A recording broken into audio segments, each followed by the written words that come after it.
Minha mensagem de hoje tem por tema: fuja do erro, seja mais assertivo. Minha proposta hoje é conversar com você sobre uma instrução dada por Deus através do apóstolo Paulo aos Gálatas, no capítulo de número 6, no verso 6. Coloca na tela, por favor. Gálatas 6, 6. Diz assim: mas aquele que está sendo instruído na palavra, compartilhe todas as coisas boas com aquele que o instruiu. Não se enganem, ok? Em outras traduções, está escrito: não erreis. Deus não se deixa escarnecer. Ali está dizendo de Deus não se zomba, pois tudo aquilo que a pessoa semear, isso também colherá. Você tem a outra tradução aí, Vitor? Não, tá certo? Mas repita comigo: não erreis, Deus não se deixa escarnecer, porque tudo que o homem semear, isso também ceifará. Feche seus olhos. Senhor nosso Deus e Pai, em nome de Jesus, eis aqui a tua palavra, continua falando conosco. Usa-me como um canal de bênção nesta hora, em nome de Jesus. Você pode dizer amém? Isso. No ano de revisão é importante nós revermos algumas coisas que estabeleceram nossas crenças. Nós revemos algumas coisas cujas quais nós baseamos a nossa fé e a postura cuja qual nós acreditamos que as coisas vão acontecer. Nós temos que ter muito cuidado quando vamos analisar isso. Primeiro, que algo, para ser considerado uma tese bíblica, precisa, para alguns, de 3 ou mais versículos ou textos que baseiem esta afirmação. Nenhuma tese pode ser estruturada em apenas um versículo. Então, algumas pessoas começam a citar textos isolados, muitas vezes únicos, totalmente separados do contexto que estavam inseridos, na verdade, na Bíblia, e transformam isso numa verdade.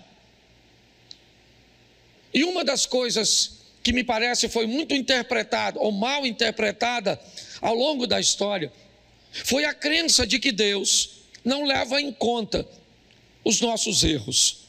É de que Deus está sempre pronto a corrigir a rota daqueles que erram.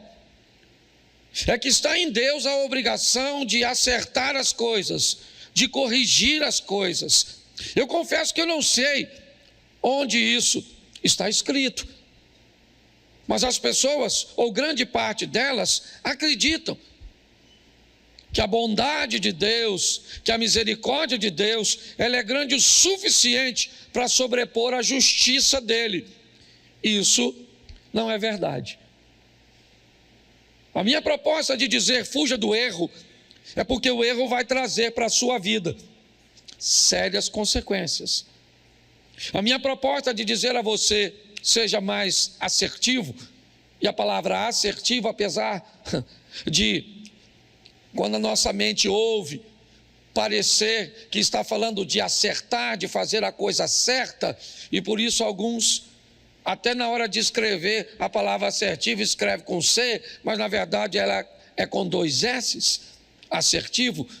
Ela tem a conotação de alguém que está seguro, que está firme, que sabe aquilo que está fazendo, que ao tomar decisões, não tomam decisões de qualquer maneira. São pessoas convictas, firmes, fortes, seguras, que fazem as coisas com objetividade. A vida costuma ser mais generosa para essas pessoas. Elas frequentam a mesma igreja, elas leem a mesma Bíblia, elas cantam os mesmos louvores, elas escutam as mesmas mensagens. Mas as pessoas assertivas, aquelas pessoas que, ao tomar decisões, principalmente em áreas fundamentais de sua vida. Elas são um pouco mais morosas, elas aguardam, né? Não são imediatistas, elas costumam retirar da vida mais prazer, mais satisfação. Mas se você não liga para isso, é um direito que você tem. Apesar da Bíblia dizer não erreis, e é isso que eu quero trabalhar com você. Por que é que a Bíblia então diz não errem? Ela não poderia dizer, olha, se você errar, não tem tanto problema assim. Não, ela diz não errem, porque de Deus não se zomba, Deus não se deixa escarnecer. O que você fizer, você vai ter que enfrentar o efeito ou a reação da sua ação. Então, se você quer ser descuidado, se você é valente, forte, poderoso, o suficiente para cometer erros, sustente a sua valentia e coragem para colher os frutos do erro que você cometeu. Não tem problema nenhum. Você quer ser irresponsável em tomar algumas decisões? Você quer ser irresponsável a estabelecer relacionamentos? Você quer ser irresponsável em tratar a sua vida profissional? Você quer ser irresponsável em cuidar da sua saúde? Não tem problema nenhum. Fique à vontade com as suas irresponsabilidades, em cometer erros. Só entenda que você vai ter que se encontrar com eles. E é por isso que o texto até começa dizendo: aquele que é instruído, aquele que é ensinado, ele deve repartir os seus recursos com aquele que o instrui. Olha bem, a proposta da palavra é dizer: se alguém vai te dar uma orientação correta, se alguém vai te dar uma ferramenta certa, ele vai fazer tão bem a você, ele vai levar sua vida, seu casamento, suas finanças, seu negócio, sua caminhada de fé para um ambiente de tanta prosperidade que você deveria dividir um pouco dessas bênçãos que você vai receber por parar de cometer erros com aquele que te ajudou a parar de cometê-los. Essa é a grande verdade. Mas, como eu disse, se você desejar continuar numa vida de erros, não tem problemas. Provavelmente, se você tiver fé e seguir a Jesus, você vai até morar no céu. O que você não vai ter é uma vida boa aqui na terra. Ah, pastor, mas a vida não é para ser boa aqui na terra. Não. Por quê? Porque você tem acesso ao versículo que diz que no mundo tereis, e é esse que você quer tomar? Vamos lá, usa mais para mim. Nós temos umzinho aqui,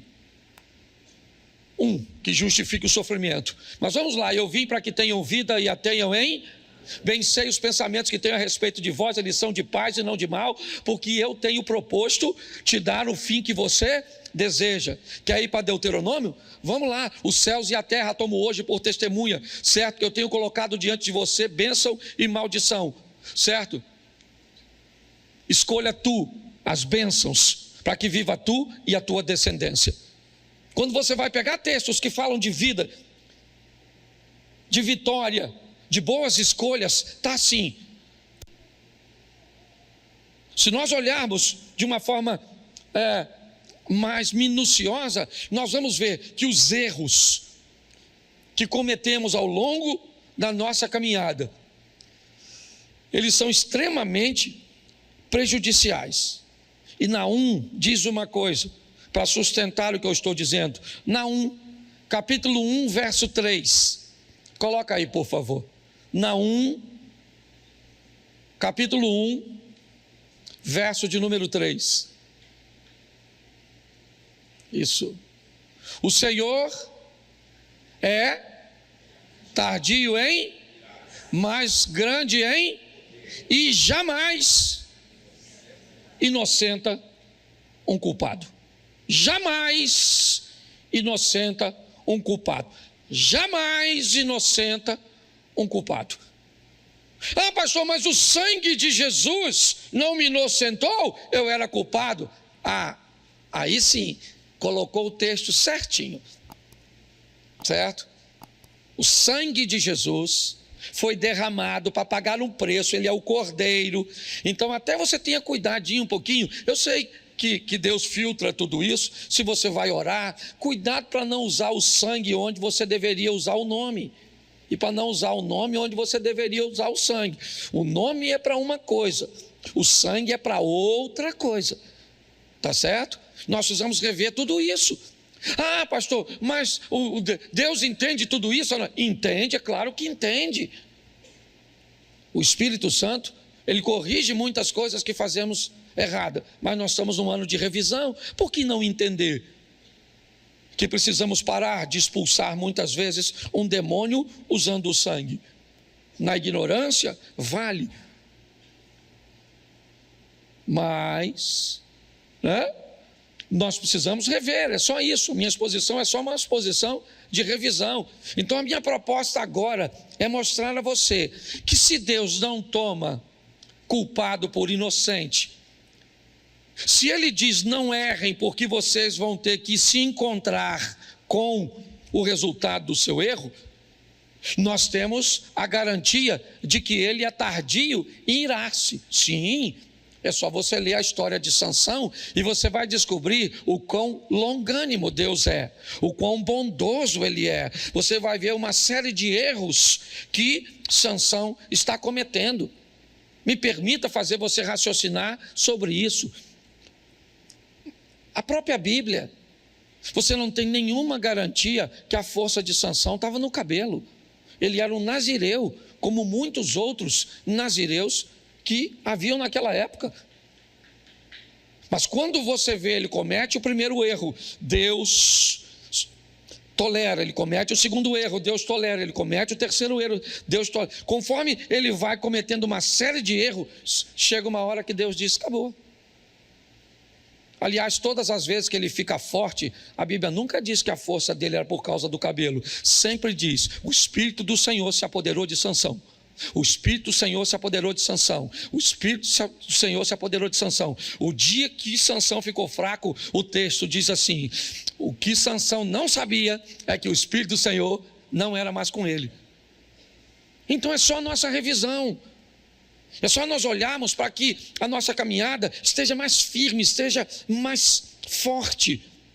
Então eu vou te mostrar o erro de algumas pessoas e vamos ver no que deu. Vamos ver se Deus entrou lá para corrigir, para arrumar a coisinha, para passar a mão na cabeça. Vamos ver se é assim que Ele lida, que aí você vai descobrir o quanto pode ser danosa uma gravidez sem um cônjuge, sem uma estrutura estabelecida.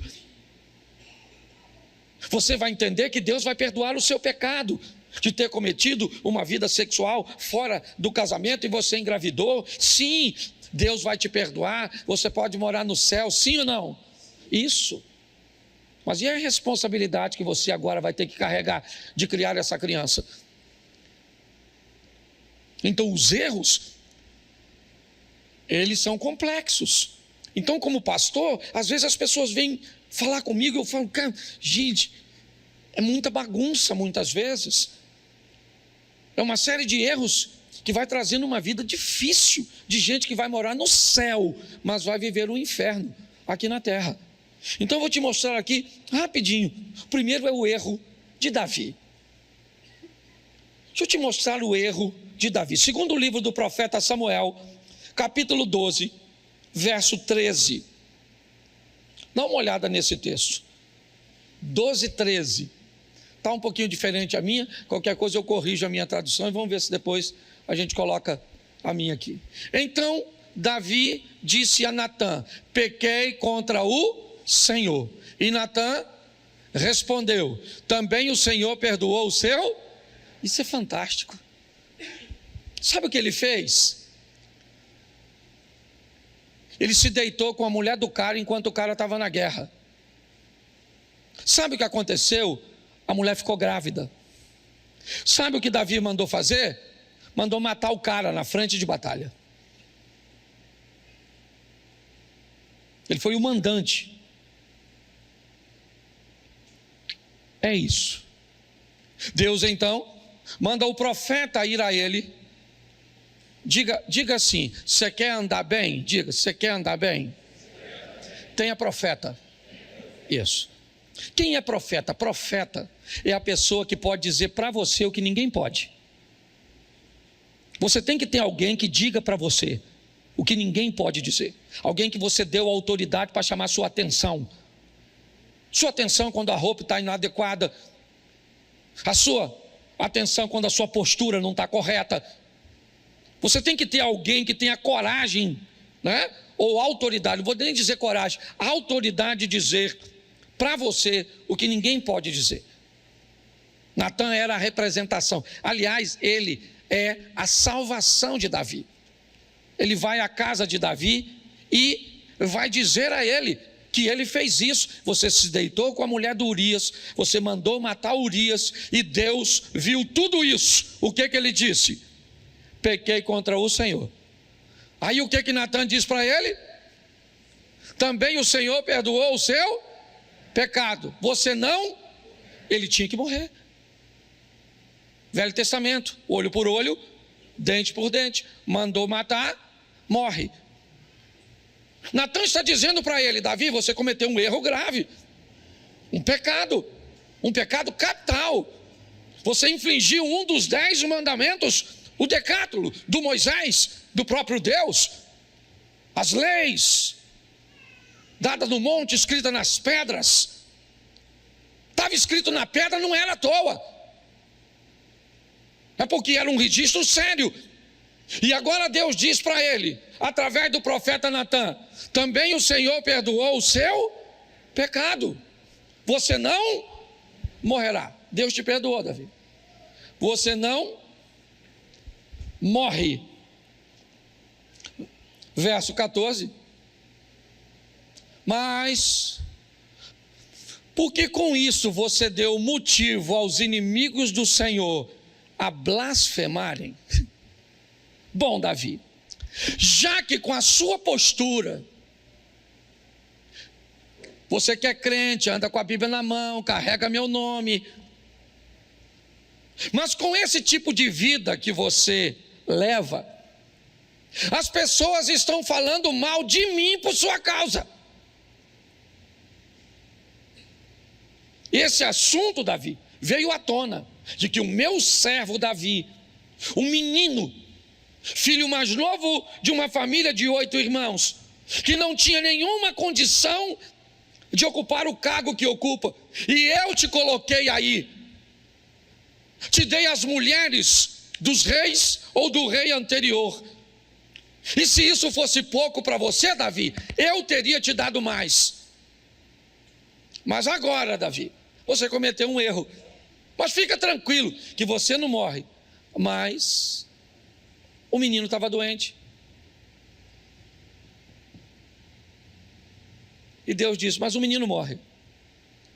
Mas Davi, a espada de violência que você usou contra Urias não vai se afastar mais da sua casa. Se deitou com a mulher de Urias em secreto, um dos seus, seu filho, vai deitar com as suas mulheres. Pare e pense. Dá uma olhada nisso e vê o que o erro de alguém que foi perdoado, porque ele foi perdoado, ele não vai morrer, mas a vergonha, a humilhação, o problema familiar e todas as coisas que ele colhe do erro que cometeu. Então Davi deveria saber muito bem o texto que nós lemos em Gálatas. Tudo bem que ele não tinha acesso ao texto dessa forma, né? Porque está lá na frente. Não errem. Não errem, porque isso vai dar problema para vocês. Vocês são meus servos, vão morar nos céus, está tudo certinho, mas cuidado com os erros.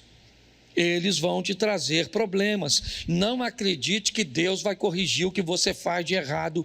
Não é assim. Reveja isso. Vamos te mostrar outro? Vamos lá. O erro de Moisés. Note que eu só estou falando de homem de Deus até agora. Moisés, o homem que conversava com Deus face a face. Um dos textos para mim mais impactantes da Bíblia. Bota para mim, por favor, Êxodo 32, 32. Eu acho que é esse aí.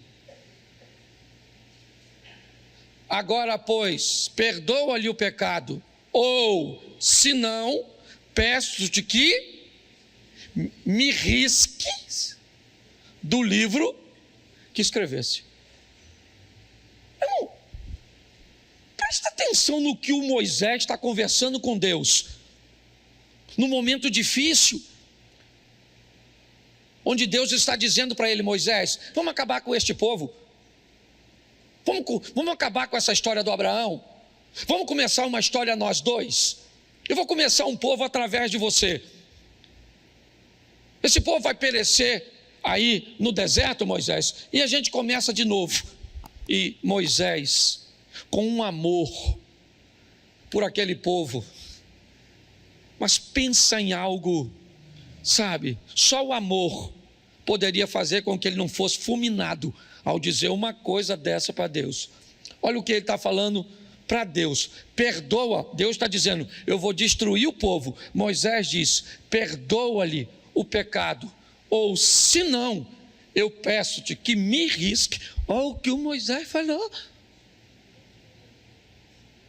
Se não fosse com amor, com humildade, estava morto. Eu só estou te mostrando isso para você ver o nível que esse cara era, o nível que Davi foi. Mas não interessa se é Davi, não interessa se é Moisés, não interessa se é Abraão, não interessa se é Paulo, se é Pedro, não interessa quem seja. Errou, meu irmão, a casa vai cair. É isso que você tem que entender.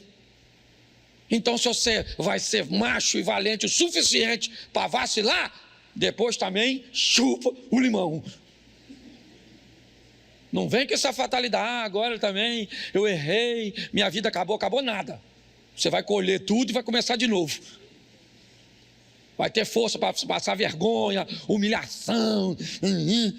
Isso. É assim que funciona. Agora, só para terminar, verso 32, para terminar esse texto. 33, o próximo. Por favor. Então o Senhor disse a Moisés. Quem foi que disse? Riscarei do meu livro todo aquele que pensa num troço desse. Pensa. O Deus falando: Moisés, vou falar uma coisa para tu. O livro é meu, eu risco. Quem? Quem eu?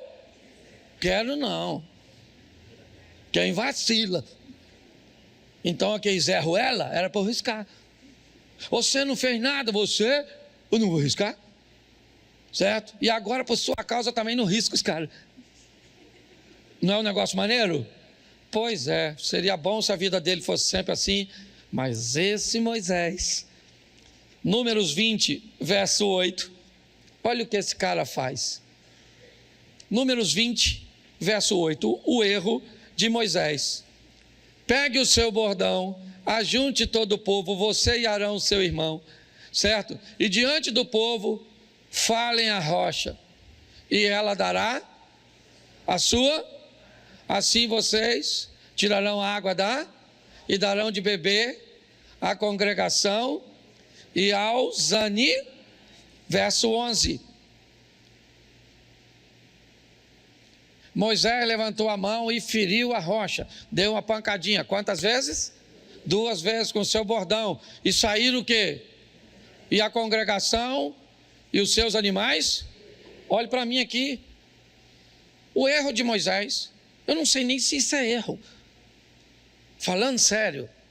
Porque olha só, Deus falou com Moisés: Moisés, vamos fazer o seguinte, o povo está com sede, então vamos dar água para esse povo. Pega o Arão, seu irmão, vão lá, e aí você pega aquela rocha lá e fala para a rocha: rocha, sai água. E a rocha sai, as pessoas bebem, o gado bebe e está tudo certinho. Lá foi o Moisés. Dizem que ele estava nervoso, eu não estava lá, mas diz que ele estava chateado, aborrecido, assim. E eu acredito que estava, porque ele estava guiando o povo. O povo estava ruim. E ele tinha todo o direito de ficar nervoso, sim ou não? Porque você também tem. Você só não tem o direito, durante o seu nervosismo, desobedecer e desonrar o nome do Deus que você carrega. Você tem direito de ficar nervoso? Claro que tem, você é gente. Tem hora que parece que... Se o Satanás chegar na sua casa, é você que entra nele. De tão nervoso que você fica em algumas ocasiões. Você tem todo o direito, sim ou não? Claro que tem, você é ser humano. Aqui não tem The Walking Dead, zumbizão que não sente nada. Aqui tem hora que você tem raiva, tem vontade de matar, tem vontade de sumir, tem vontade de tudo. Então ele está nervoso sim. Só que Deus falou: Moisés, fala. Ele foi lá e deu 2 pancadas na rocha. O que aconteceu? A água, ó, jorrou. Sim ou não? Saiu água, sim ou não? Está certo, sim ou não? Está certo, sim ou não? O pessoal queria água. Está certo, sim ou não? Claro que está.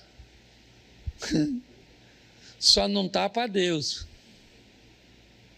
A água está saindo, o povo está bebendo, animalzinho está bebendo, todo mundo feliz. Eu imagino Deus olhando. Deus tirou Moisés do grupo, levou para o privado. E falou: Moisés, o que eu falei contigo? Eu imagino Moisés falando: que. E Deus falou: seja homem, não gagueja não, maluco. Fez agora. Eu mandei você falar ou tocar? Gente. Onde o cara pecou, eu nem sei. Ele se lascou por causa disso. O Moisés não entrou na terra prometida porque deu 2 pancadinhas numa rocha. Imagine você que bate na sua mulher. Porque a rocha não é filha de Deus, sua mulher é. Quando você for gritar com a sua mulher, pense no sogro. Deus falou: Moisés, tu não vai entrar não, maluco. Dá uma olhadinha aí do Monte Nebo. Olhou? Rapidinho, só um flash, um spoiler. Mas não entra. Gente,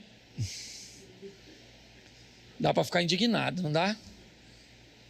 Se Moisés não entrou, dizendo que risca o meu nome do livro da vida. Imagine tu, Cláudio. Eu fico imaginando o Zia. Eu fico imaginando eu. Para pensar. Ele entrou, sim ou não? O Moisés entrou, sim ou não? Não entrou, mano. Só porque deu uma pancadinha na rochinha. O que indica: abra o olho e seja mais assertivo. Faz as coisas com mais convicção. Que o Davi se lascou. O Moisés se lascou. Esse então agora aqui, ó, preguei sobre ele esses dias aqui. O erro do Acã. Quem é que não sabe quem é Acã? Levanta a mão. Não sabe. Eu vou perguntar quem não levantou. Quem ele é? Cara, levanta a mão, quem não sabe. Quem tiver de mão baixada, eu pergunto. Olha como é que aumentou o número, ó. Não vou perguntar nada não, eu estou só brincando. Josué capítulo 7, verso 20. Josué 7, 20. Dá uma olhada no erro do Acã. Acã respondeu a Josué: é verdade, eu pequei contra o Deus de Israel e fiz assim e assim. Você já escutou alguém pregar para tu que aquele que confessa alcança misericórdia? Com Acã funcionou não. Ele falou: fiz mesmo, pequei assim e assim. E Deus falou: assim. Então agora provavelmente tudo indica que esse cara foi para o céu, pertencia ao povo de Deus. mas perdeu o privilégio de viver aqui na terra. Por quê? Porque cometeu um erro. Perdeu o privilégio de viver aqui. Porque cometeu um erro. Então, cuidado como nós tratamos. Eu estou pregando para mim também. Como nós estamos tratando isso. Agora, esse exemplo que eu deixei por último para vocês, ele é comovente. Capítulo 31 de Gênesis, verso 30. Sobe para mim no teclado aqui, por favor. Gênesis 31, 30. Presta atenção nesse texto. Agora que você partiu de vez, pois está com saudade da casa de seu pai, por que roubou meus deuses?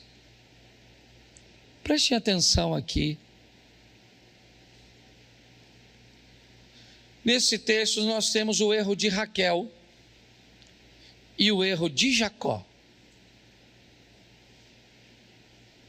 Jacó não estava vivendo muito bem com seu sogro.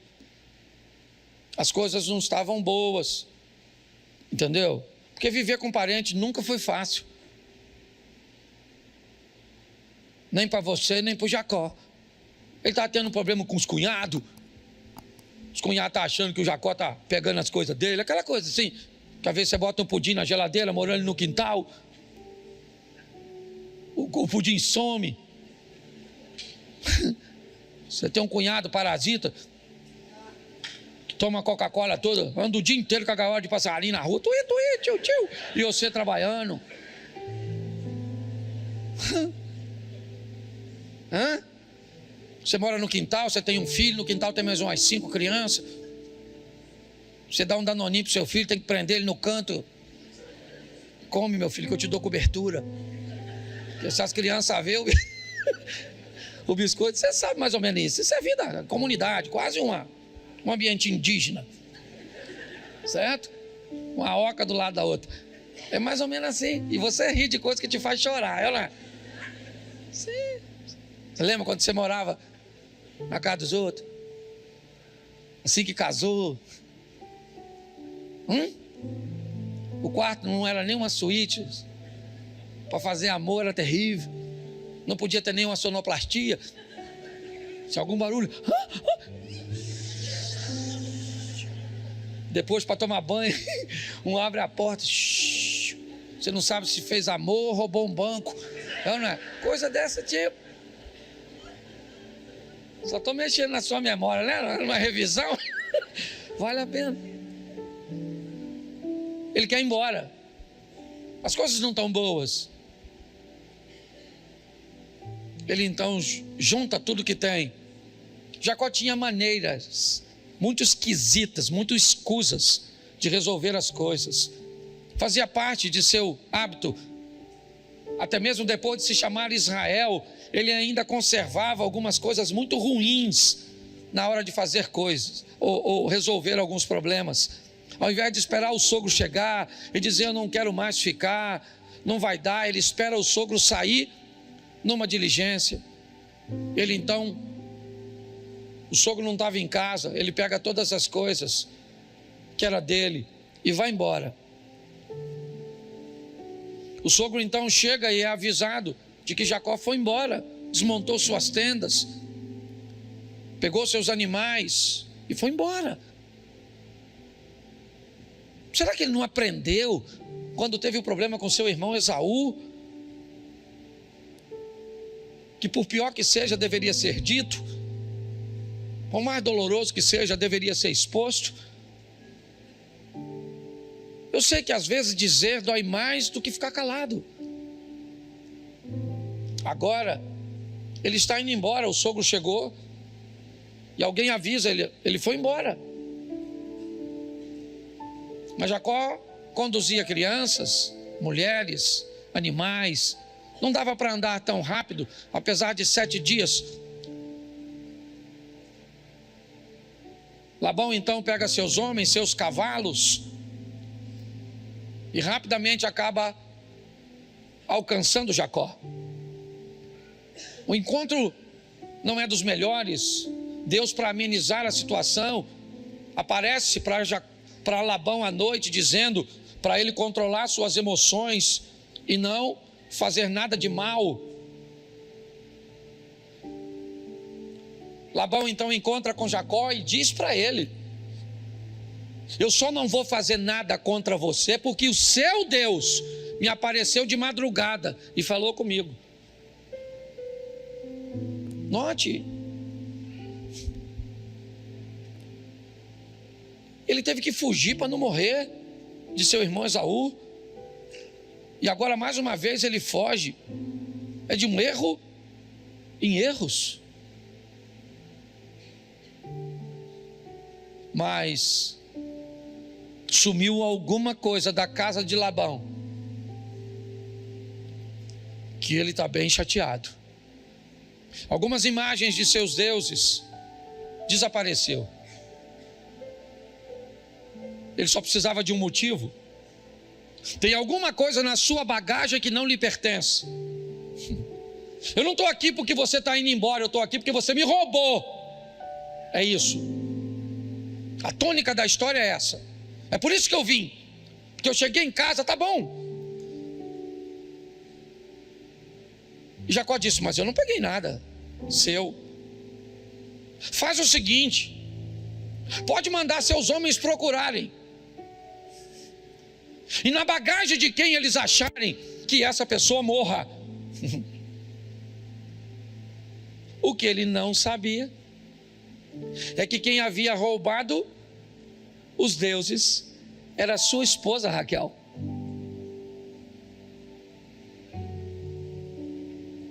Quando isso aconteceu, estão revistando tudo. Raquel alega estar menstruada e não podia se tocar no ambiente onde ela estava. Ela então se assenta sobre os ídolos. O pai manda revistar tudo, e aí Jacó, que já não está muito satisfeito com aquela situação, diz: faz o seguinte, ô Labão, não procura só seus deuses não, suas imagens não, pode procurar aqui, e tudo aquilo que você achar aqui que for seu, você pode levar. Se tem alguma coisa, se você acha que eu trouxe alguma coisa que não era minha, pode pegar e levar. Não acharam nada. Eles foram embora. Uma falsa sensação de paz. Mas ali, Raquel assinou sua própria sentença, cometendo o erro de roubar os ídolos. Jacó vai ficar sem sua amada esposa, porque lançou uma palavra de morte sobre a mulher que ele amava. A minha proposta é só mostrar e olhar também um Deus que me parece tem muitos problemas com erros. Um Deus que não vai passar a mão na sua cabeça. Um Deus que não vai ter você por inocente se você for culpado. Mas fique tranquilo que Ele também não tem você como culpado se você for inocente.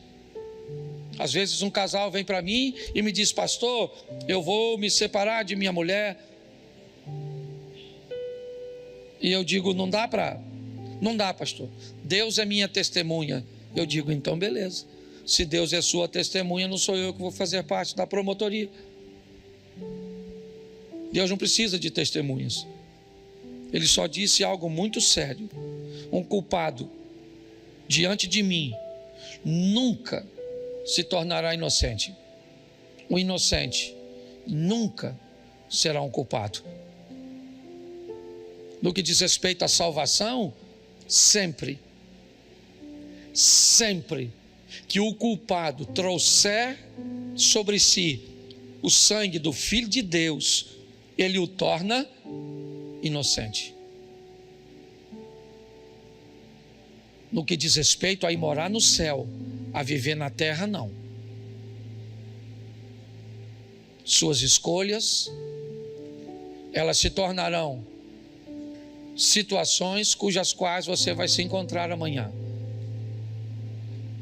Vale a pena refletirmos sobre isso.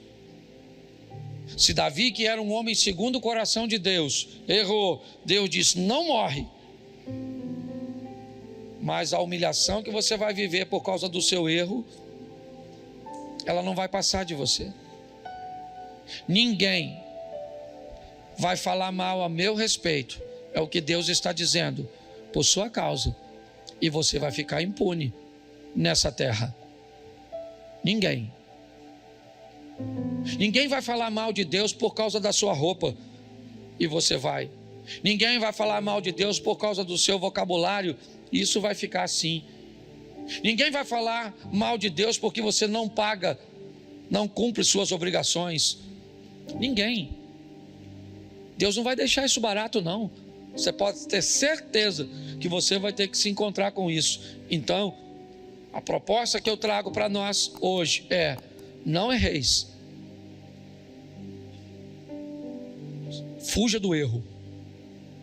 Se torne mais assertivo, mais firme, mais convicto, mais certo, mais responsável na hora de agir. E eu posso garantir a você agora, de uma forma profética, mas amparada biblicamente, esse vai ser o melhor ano da sua vida. Não vai. Desse jeito, lançando essa palavra assim, eu mando uma palavra de que é o melhor ano da vida do inconsequente, o melhor ano da vida de um irresponsável, o melhor ano da vida de alguém que comete erros e não quer consertar. Tem alguma coisa de errado. Então vamos fazer direito, vamos rever.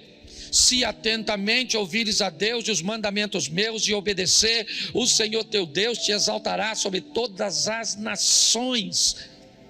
Onde você passar, você será abençoado. Se atentamente ouvir a Deus, é condicional. Então eu posso dizer a você hoje, biblicamente, se você parar de errar, se você for mais assertivo, mais firme, mais convicto, mais responsável, 2024 será o melhor ano da sua vida. Posso ouvir um amém?